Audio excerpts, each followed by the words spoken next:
मुलगा होता. तो एका मुलीवर खूप प्रेम करायचा. त्या मुलीला सुद्धा तो खूप आवडायचा. एके दिवशी असंच तो मुलगा त्या मुलीला लग्नासाठी विचारतो आणि ती मुलगी त्याला म्हणते की अरे तुझ्या एका महिन्याचा पगार माझ्या एका दिवसाचा खर्च आहे, आणि त्याला नकार देऊन तिथून निघून जाते. 10 वर्षानंतर ते दोघंही पुन्हा एका मॉलमध्ये भेटतात.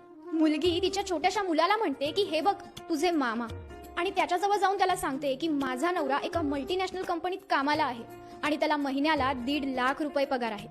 तितक्यातच तिचा नवराही तिथे येतो आणि त्याला बघून म्हणतो की सर तुम्ही इथे, आणि तो त्याच्या बायकोला त्याची ओळख करून देतो की अगं हे माझे बॉस आहेत. यांच्या कंपनीचा 1 वर्षाचा टर्नओव्हर 2000 करोड इतका आहे. आणि त्याचा बॉस तिथून गेल्यावर तो त्याच्या बायकोला सांगतो की हे एका मुलीवर खूप प्रेम करतात आणि तिच्यामुळे त्यांनी अजून लग्न सुद्धा केलं नाहीये.